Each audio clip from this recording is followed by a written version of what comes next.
Good evening, guys. Monday night Novak News. God, I feel like it's been ages since I've done this. I honestly do on a Monday night. But tonight we're going to be talking about guides, no guides, auction guides, for sale guides. Stay tuned.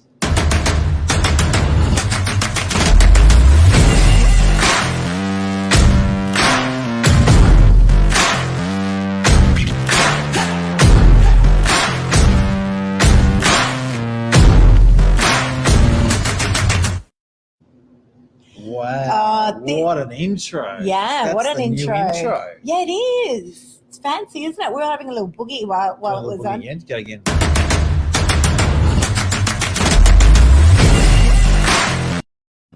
So fancy. It's cool, isn't it? So it's really fancy. good. So we've got behind us, who are we calling this guy behind us here?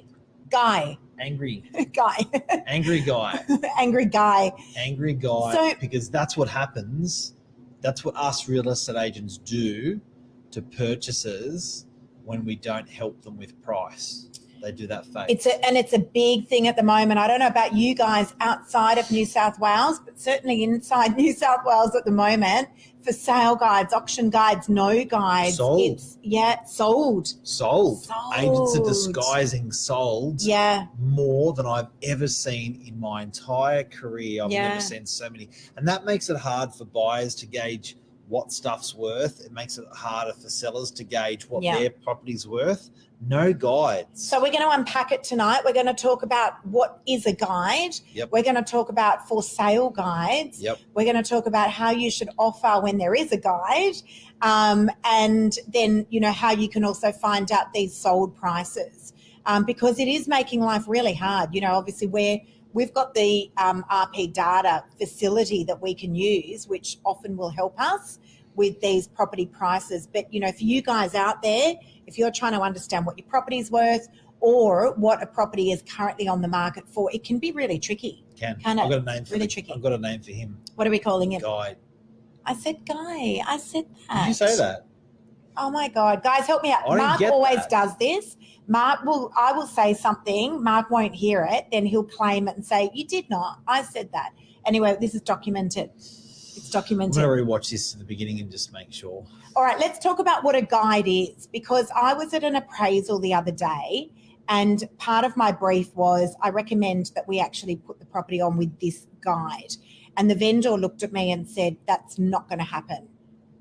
And it sort of went a little bit pear-shaped until I actually explained to him what a guide was. But a guide without any guidance is really upsetting people. So I guess traditionally you can sort of say as a consumer, why don't I just have a price? Just put a price on it, Mr. Real Estate Agent. Put a price. I'll say yes. I'll say no. I'll say $4.99 a week. I'll take it or I won't.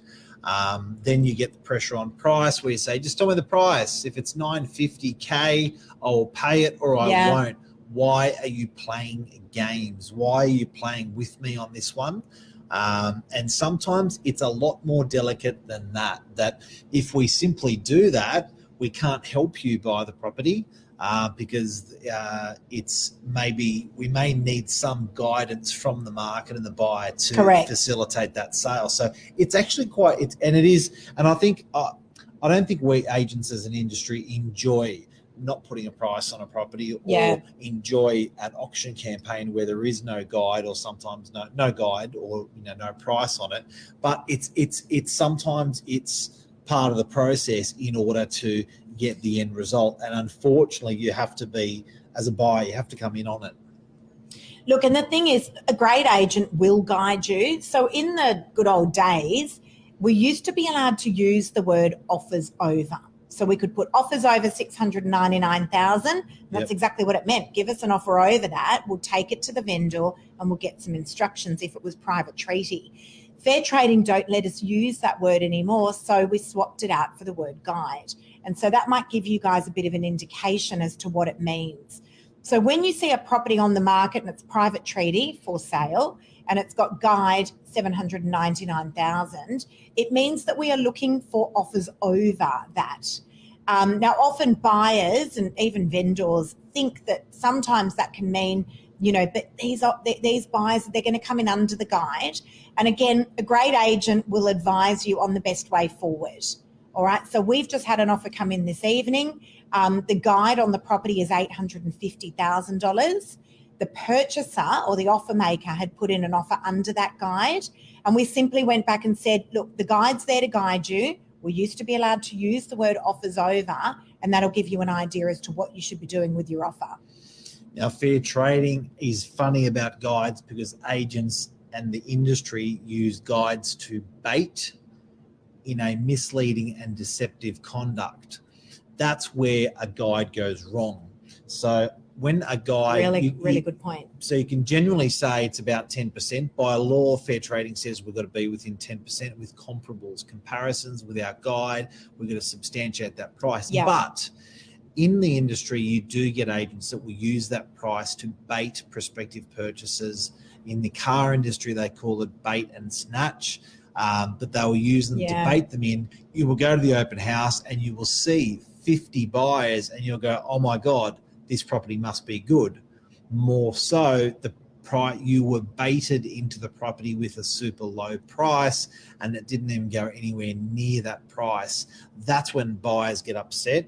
That's when buyers spend money on building inspections and strata inspections unnecessarily, and they get their heart broken when it sells for a bucket load more than the guide. Correct. So the industry is really strict on Now, this. look, in fairness, so as agents, we are only allowed to guide at the lowest part that is on our agency agreement. For instance, if we have got a 2-bedroom apartment here in DY, Northern Beaches, Sydney, and the guide or the estimated value we have put on that property and that is on our agency agreement is $750,000 to $800,000. The lowest amount we are allowed to guide on our advertising is $750,000.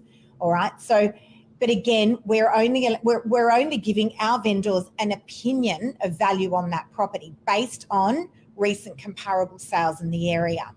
If we receive an offer that is well above that guide, we must then adjust the guide that is on that marketing. We've got to take on board that buyer feedback, an offer's been received, and then that marketing must then be adjusted to come into line with where those offers have been received.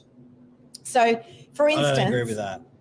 You don't agree with that? No. Okay. So you've got an auction and some muppet comes along at 30 at... Okay. Yeah? All right, so I do know where you're going with that. All right, so for instance... We've disagreed on air. So what Mark's talking about is an offer's come in from Joe Smith and they didn't give out their email address. It's come in over a realestate.com inquiry. They didn't give an email address. They didn't give a mobile address. And the vendor's instruction was, we're only accepting offers from qualified buyers. Therefore, we require email address, mobile phone number, full legal name. The offer maker did not give that information to us. Therefore, we could suggest that that was a non-bona fide offer. At least this is a record number of people we've had watching tonight. This is a big thing. This must be a really sensitive point for people. It is. We're talking about guides tonight. What are we talking about? So we're talking about price guides, for sale guides, auction guides, and why agents are not putting guides on properties or sold prices. Yep. So that's sort of a little bit of a snapshot, Mark, on for sale guides. Yep. I want to talk a little bit about when there's no guide, because that's a massive thing at the moment. You flick through realestate.com. They're doing it. The vast majority of these properties have not got guides on there. Why? And also we're talking about residential. There's a whole bunch of other rules for commercial. So, for instance, commercial can still do offers over. Residential sales is governed by the rules we've just spoken about. Yep. Property management residential is not governed by the same 10% rule or the offers over. So it's a little bit different. And the reason and the nature of this is it comes from the complainants, the amount of people, sheer volume of people that complain because they get peeved off with price guides that agents put on it. It always happens with residential sales. Yeah. Seldom happens with commercial and seldom happens with rentals. So it's a problem in our industry in New South Wales in residential sales. We can use offers over for rentals as well, right? Yeah. So we certainly can do that. Now, why are agents not putting guides on the vast majority of properties at the moment, Mark, that are on the market? Why? Because the market's moved. and they're trying to understand with their seller where the market is with that property. So they're actually using the market to establish where market value is without making an influence, without impacting an influence. Correct. Yeah. Or was that a test? No, but it's true. No, it's not a test. But it is true, guys. So look, for the vast majority of my properties, I will put guides on. I just think it's a very frustrating experience if you're a buyer out there and there is no guide on a property. But sometimes it's very hard to understand what the buyers, I call the buyers the judges, where those buyers feel these properties sit in the current market. All right. Interesting. So let's have a look at a property, number 2, Riddell Street, Manly. No doubt you guys have heard about this. It's been all over the media. The media. This is the biggest real estate media definitely for the week, probably for the month, maybe one of the biggest events for the year. Well, it was the biggest sale that took place. It was the biggest auction sale that took place right across New South Wales, maybe across the country, actually. It's not. 21.5 million in Manly. I reckon it was, what do you think it was big? Okay, a few reasons. No, choose one. Most iconic property on the Northern Beaches, potentially in Sydney, for that particular week. And I think people have been slammed with why I reckon it was big was people have been slammed by so much property news in the last 6 months that it's generally just been negative. And it was the first, it was the first bit of hope or bit of like, it ain't that bad sort of news. Can we do comments quickly before we go any further with the guys? Yes, let's do comments. I do want to come back. I do want to come back to Riddell because I want to talk about why no guide there. Jeff Luby. I get scared. He's making lemonade. I get scared when I see Jeff's comments sometimes. No, Jeff, I saw you yesterday. You're at Riddell Street, Manly, doing a video there and sent it through. I loved it. Hysterical. What else have we got there? Let's keep going. This is why buyers have an edge. It's not agents not offering guide. Yeah, it's true. People are listening to buyers so much more now. Yes. It is a buyer's market. Yeah. Buy. I like the no guide. I'm surprised. There you go. Well, interesting. That's a buyer's agent. Okay. That's a buyer's agent. Why can't we say the price or nearest offer as we did it 40 years ago? Yeah, unfortunately, fair trading, not allowed, unfortunately. Keeping up with the Novaks, thank you. Ellen, oh my God. Mwah.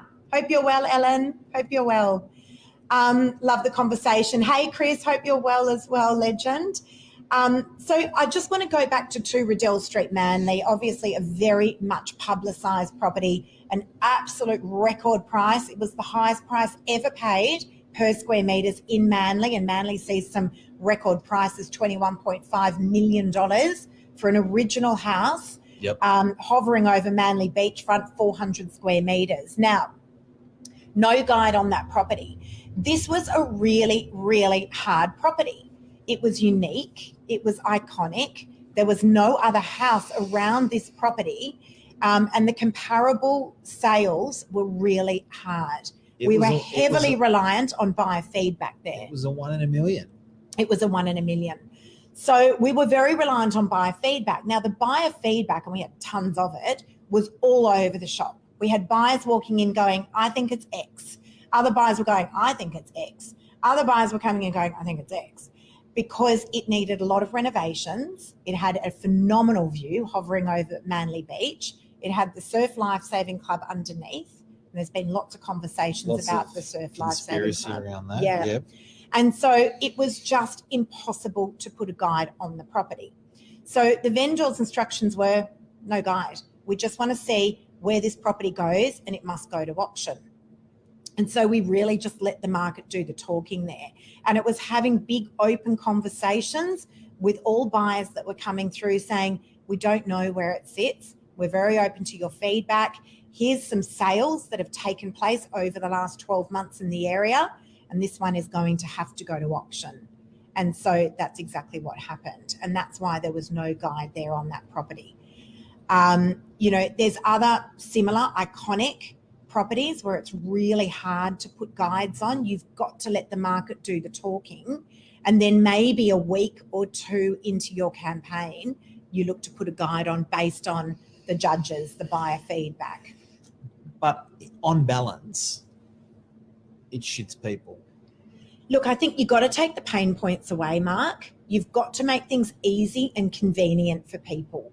And I agree with you.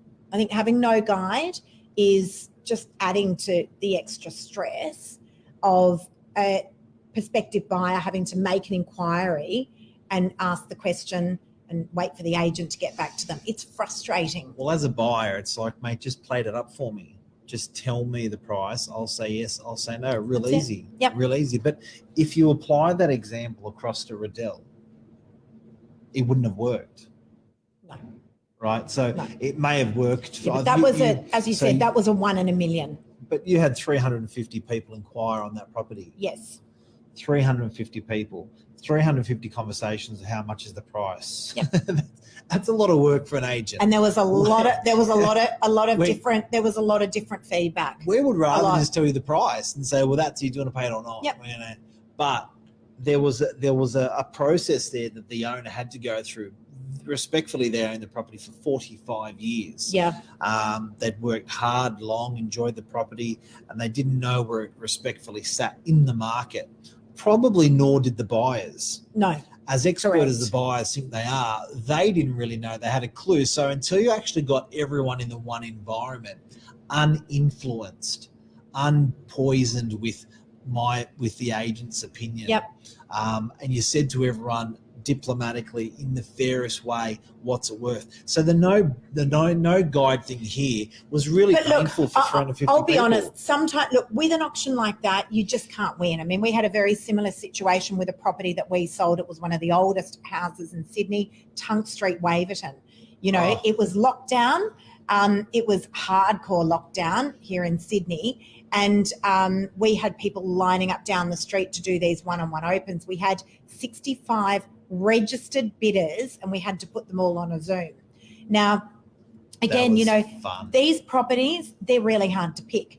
Something like Riddell Street in Manly, here's the flip side, guys. You put a guide on something like that, and then the property, let's say hypothetically, we put a guide on it, $16.5 million. I'm just using that as an example because that's where the bidding had stalled during the auction. Yep. You put a guide of 16.5 on and it sells for 21.5 million, and you've actually paid off a whole lot of people because you guided at that level. Yeah. So you kind of, it's a game of strategy. It's working through that process and working out what is the best outcome for the property and for the vendor. So, and then sometimes a vendor doesn't have any other option but to use no guide. As a purchaser, sometimes on certain properties. Yeah. As a purchaser, sometimes you don't have a choice. You've got to go with that process, like with Riddell. But I tell you the linchpin that I find in the industry, it's when it gets abused. I was just going to say that. It's when it gets abused. I was just going to say that. And like with anything, in good and bad in the world, it's like a good nightclub that gets ruined. It's like a good whatever whatever it is, it gets abused. So I think sometimes don't hate that process of no guide. It's more that agent that's not. And can I want to give an example about what you're referring to, Mark. Give me an example of what you're referring to. 2-bedroom apartment in DY, no guide. Yeah.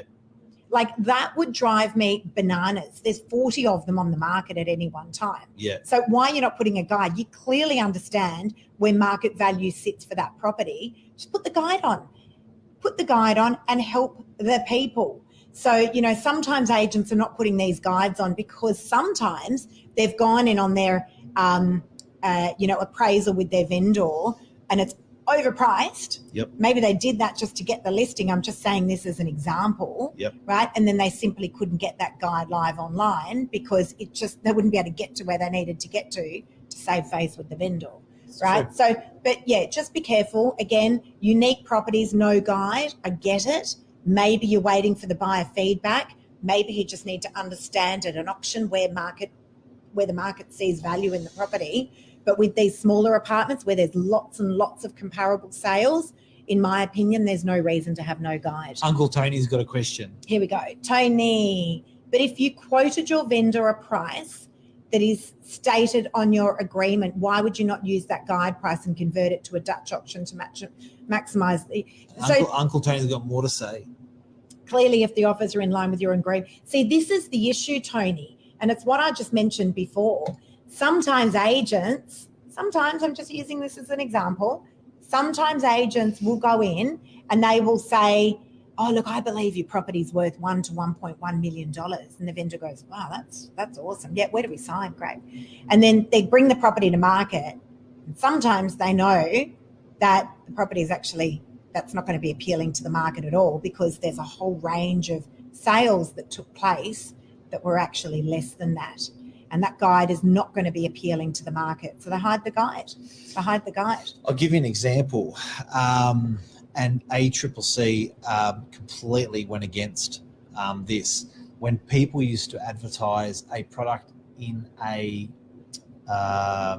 what the booklets we used to handle, like a stock book or catalogue. Yes. They put something in a catalogue that was so goddamn cheap, and they said, sorry, we're sold out. That really, really upset people. So they came to the shop. They came ready for the television that was half price. And they said, sorry, we sold out this morning. Oh, my God. So ACCC said you can't do that anymore. Agents are still doing that with price. And that is what I'm talking about, abusing people with the price guides or the no price on properties. They're going so low. It's looking so good. It's appealing so much. It just breaks people's hearts. So keep an eye on that, guys and girls. It's frustrating. A great agent will guide you. The best way to find out where the vendor is throw in an offer. Yeah. Because then obviously, as an agent, you've got to get instructions from your vendor. You'll very quickly understand where the property sits price-wise. But, by all means, you can throw in an offer and understand, as I said, where that property is sitting in the current market. Sold prices is another one. So a lot of agents are not disclosing sold prices. And you go online and you're like, I wonder what that property in DY sold for. Price undisclosed. If you're man enough to sell it for that price, be man enough to advertise that sale price. So we have a rule, don't we, Mark? We have a rule where we disclose sold prices. Yep. That's it. Tell the world. Tell the world. Yeah. Oh, what's it? Are you trying to get attention? Michael's trying to get attention. Oh, look at this. Someone asked, so Michael and I work together. Yeah. Someone asked Michael when we were doing an open home at Riddell Street, Manly. What did they ask you, Michael? Well, they asked if these two lovely people right here were my parents. I love it. I know. Yeah. There is a bit of a similarity there. Yes, it could happen. I'm 46. You're 26. Boom. Wow. I never even did the maths. It's terrible. But the answer is no, definitely not. Let's let these lovely people go tonight. But Michael, do you have anything to say about price guides? Price guides, sold guides. Understanding agents' price guides, the real truth. Like, I've been talking about awful stuff, baiting with price. Been talking about honest stuff like advertising at price. What's your opinion? I just think it's good for people to be educated on it, because I think it's a big minefield for a lot of buyers, because so many different agents guide in different ways as well. And I'm sure these guys covered it before, but just because one agent's guiding something, another agent's guiding something, it doesn't necessarily mean where it's going to end up. And it's a bit of a minefield for a lot of buyers, I think, out there. So to understand what probably Mark and Lisa touched on tonight, I think it's a big thing for a lot of these buyers, just so that way you can navigate that minefield. And also giving realistic guides. So we always have this conversation. Our guides are super realistic. We're always having these conversations with buyers. And sometimes, again, you will see an agent's put on there a guide at $799,000 for a 2-bedroom apartment, and a buyer puts in an offer at a much higher level, and it's like nowhere near there. So, as I said, a great agent will guide you. Comparable sales should tell you volumes about what's going on. But we haven't even accounted for a good old-fashioned mistake, and that does happen as well. So sometimes agents have put a price on a property, and it was just wrong. So I always encourage to get an offer in on the property, because sometimes it's quite embarrassing for agents like that. They priced it, 3 months ago, 6 months ago, and the market's moved downwards heavily or upwards heavily. It's not embarrassing when it's upwards, but it is when it's downwards. But it's happened in this market where property's sitting out there, the price is wrong. So with that guide, it's not necessarily 10% more all the time. It can be 10% under. So I really encourage people to have a go, have a hack. It's a free question to ask. Yep. How much will this owner accept? And can you please put my offer in? And it's also, a free hit. I just want to finish up by saying that when you put in an offer, it does not commit you to the property. A lot of people are scared. They think, I don't want to put in an offer because I don't really know. It doesn't. You can walk around and you can put an offer on 10 different properties and not be committed to a single property. You can walk away from every single one, but it will give you a good indication as to where that property may sit in the market. As I said, the agent will have to come back to you with the vendor's instruction on your offer. Yep. Are you doing that because of the bandana that was across your head? No, I'm doing it because you're standing on your Lisa's standing on some boxes, and the boxes. They're so tall, these two guys. I took my heels the off. boxes are still not high enough, even though you're standing on boxes. So we just had to pop the boxes that That's big, guys. It's that big. All right, that's it. Great. Thank you so much for all of your engagement tonight as well. Obviously, it's a massive topic. If you guys need help with finding out maybe some sold prices or anything like that, always feel free to reach out. We're always here to help. Thanks, guys. Luke Maroney, there's dodgy agents in the industry. And Chris, he agrees. I love Chris. Chris saved my life once in Thailand. That sounds awful. I'm big but in it's Thailand. It's not as bad as it sounds, guys. I'm big in Thailand.